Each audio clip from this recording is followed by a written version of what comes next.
Welcome back to the channel. I'm Coach Brock Johnson, founder and CEO of the Backstop Built Full Catchers Training Program. In this video, you're going to learn exactly how to master plays at the plate. That way, by the end of this video, you'll understand the right rules, positioning, and execution to apply to yourself in your own playing career. First, I want to show you a few in-game examples of what happens when catchers don't position themselves right.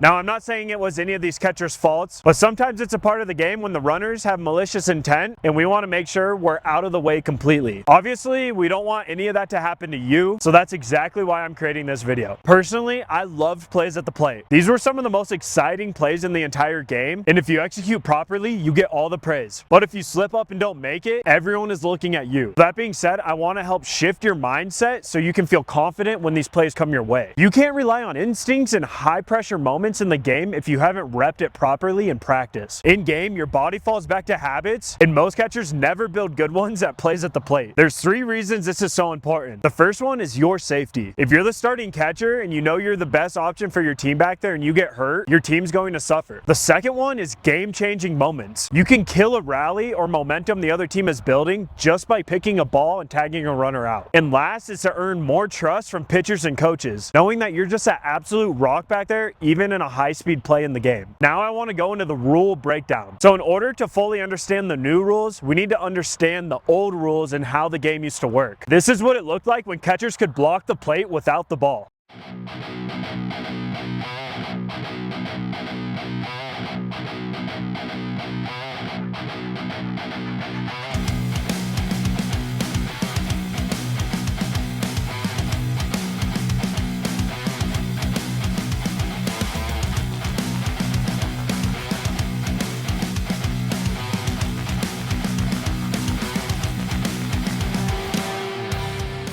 It's pretty crazy to watch that now knowing the new rules. Pretty much the old rules entailed, if you did not have the ball as a catcher, you could block the plate. Meaning as a catcher, your responsibility was to protect home. This is where a lot of those terms come from. So let's say the runner is halfway down third base line. I am completely blocking the plate because I don't want them to score. And I am only doing this by putting my body on the line for the team. So let's say the ball doesn't even make it to me before they try and score. I could get blown up for no reason, but I had to try and stop them. Now, it wasn't demanded that the catcher had to do this. It was just something you did because you had gear on and you knew you had the best chance of slowing that runner down. It was mutual respect to stand in front of the plate and even get trucked sometimes and hold on to the ball and secure it while tagging him out. That's just how the game was played. But unfortunately, it caused so many injuries for star catchers and had lasting effects on their career going forward. So the fact that they changed this makes total sense. When a lot of these plays in the old school way, the runner would either have the option to come through you or try and go around. The key part here is the catcher did not have to give that runner a path to home. So he could be standing in front of it before or after the play. He could be standing away from the plate. Then as the ball comes, he could get in front of him before or after he even had the ball. Now we're gonna go into the kind of obvious new rules that are pretty much the opposite of what those plays used to look like. And most of these plays at the plate are definitely a judgment call. But one thing they're very strict on is you're not allowed to be in the runner's lane unless you have possession of the ball. If I'm waiting for this play at the plate, I cannot be right here in front of the plate unless the ball comes in and now I have possession of it and I'm going to make my tag. But this is where a lot of the times the judgment comes into play, because if you go up the line to catch the ball and you're in his path and he wrecks you, that can also be your fault. So you have to allow the runner a clear path to tag home plate before you have the ball, and then you can get in his way once you have it to tag him. Be warned, a lot of umpires do not want to see nasty plays anymore, so you still can't be super aggressive when you tag him, and he can't be very aggressive to go out of his way to truck you. The only way a collision can realistically happen is if your guys' paths cross while you're trying to make a play and he's trying to just touch home. These changes, influenced by incidents like Buster Posey's injury in 2011, aim to enhance player safety.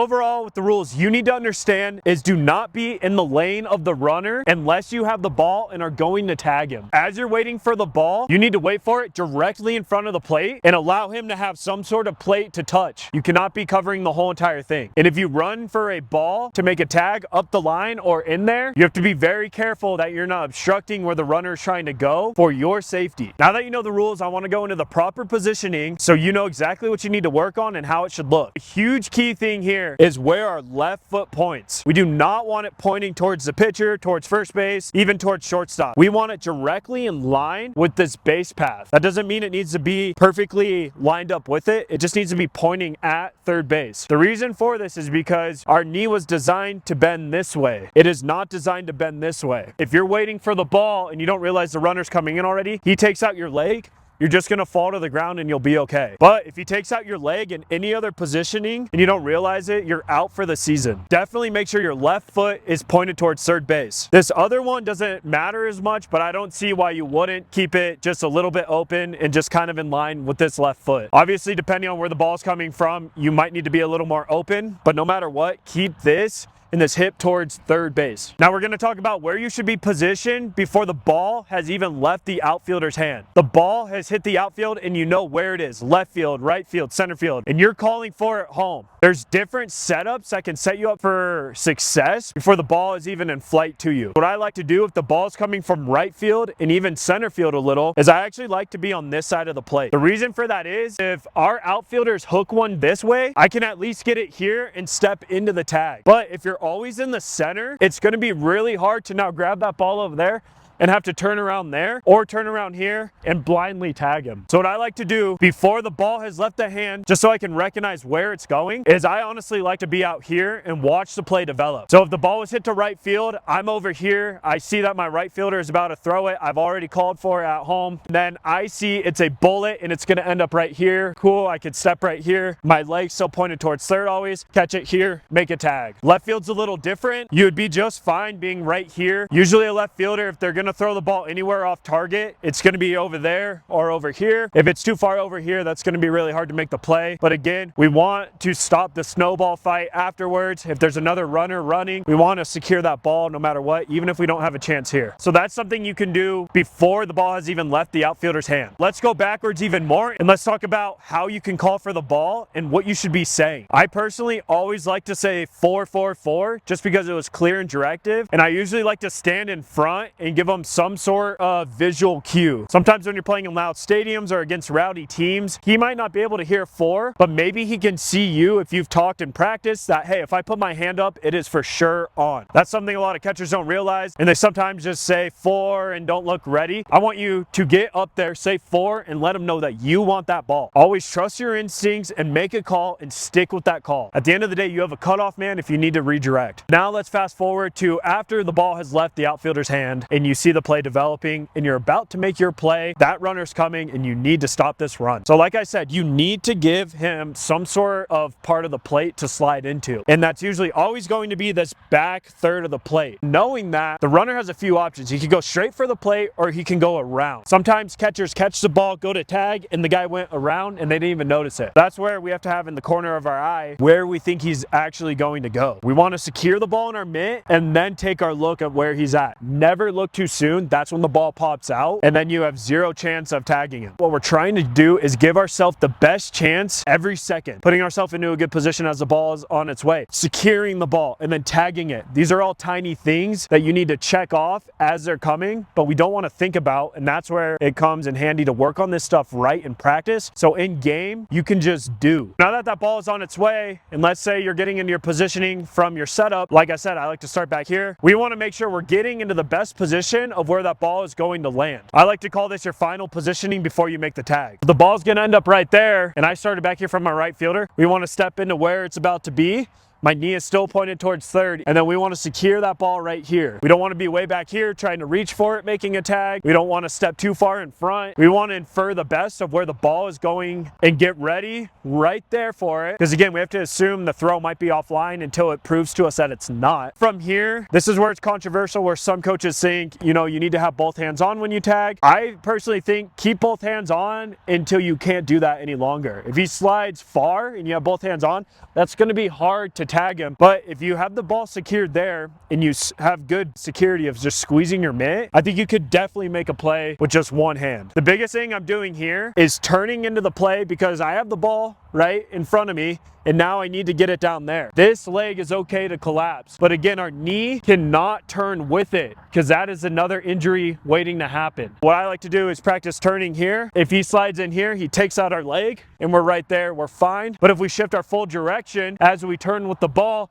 and he slides in there, again, we're out for the season. One thing you should always be practicing plays at the plate is just making sure that this foot is pointed towards third, anchored. No matter where it is, one hop, boom, right there. The only time you can fully turn is if that runner you know for sure is past you. Maybe he's trying to touch the plate far and you really have to go around to get him. But other than that, you should be practicing keeping this just right in line. The amount of times that my legs have been taken out and I've been totally fine because I did this right is great. And I've realized after, if I didn't do that, I would have been seriously injured. I am a big believer in getting low, making sure we're making that tag to where the first part of contact we can is available. Meaning if his foot's right here, we want to tag low right there. We don't want to let him slide under our mitt. I see this all the time and that's how some guys are safe. So I like to get my glove to the ground as quickly as possible. If his face is right there, we shouldn't even be focused on tagging that technically because his arm is going to be the first point of contact we can touch. That's what's going to cut down the run and we want to tag that as quickly as possible. Very rarely are they going to be sliding with their arms elevated or their leg elevated. So I would practice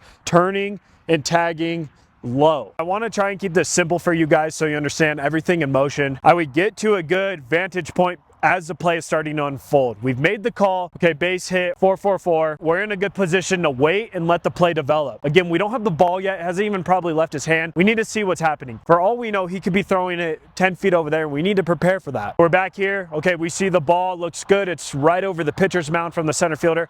I'm going to step into a good position where I think it's going to be. I see that that runner is coming. I see his direction, but I'm keeping my eye on that ball because I need to know, do I need to prepare to scoop it, pick it, you know, just tag him, catch it in air, jump. And then as it comes, I am securing the ball. Ball security first, always. And then that's where I am turning into this tag, finding that first point of contact. And I pretty much already went over this before, talking about glove security and the receiving the ball. What I personally like to do is start with my mitt pretty low. A lot of coaches want you to start low, but I used to like to just hover mine down here. It was so much easier to pull up there than for me to have to go down and find that scoop, that hop, or where that ball was. And what we want to do is let the ball travel to us as much as possible unless we can grab the ball in air and save a bounce. What I mean by that, if the ball is going to end up right here in air, instead of letting it take a bounce right here, scoot forward, grab it, and then take your step. And then that's where you can slide into that tag, lunge into it. If it's further up there and it's going to bounce, we want to let that ball bounce into our tag realistically. Every millisecond matters. And that ball can move faster than your hand can tag. Don't go catching the ball out here just to pull it all the way over there. You need to get really good at staying low and calm and just letting it come into you. Elite catchers at the highest levels are so good at this. They stay so calm. They get in that good positioning and they just react like an athlete since they practice this stuff. I went over the whole entire play, right? Tagged him out. We're good. There's nothing else to do. Wrong. This is where most catchers mess up. So let's say we made our play at the plate, we tagged him. But what about the guy who hit the single? He's still on base, or even the double. There's always the next play, the next opportunity. And the quicker you can execute one play 100%, then shift your mind to the next, the better you'll be as a catcher. Now, I'm not saying as you're making this play at home to focus on that runner at all, but this play's done. He's either safe or out, no complaining about the call. Get up, turn, where's that runner? There's almost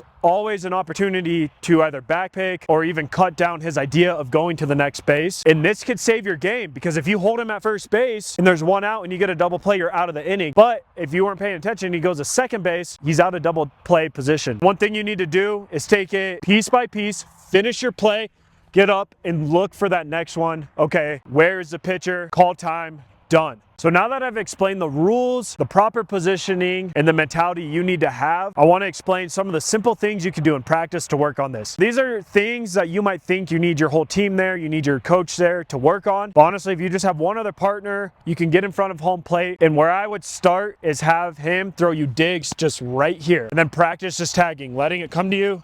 Tag from all positions. And then what you can mix in is take it a step further, start in one of your primary positions, don't have your partner throw it yet, step into that positioning, have him throw it, boom, and then have him throw you a short hop. I want you to practice short hops most, but also we can't forget about the basics. Go through that little progression of balls in the air. Just have him toss it to you. And one thing you can do really well is make a tag and then just freeze. Where's your glove? Where's your positioning?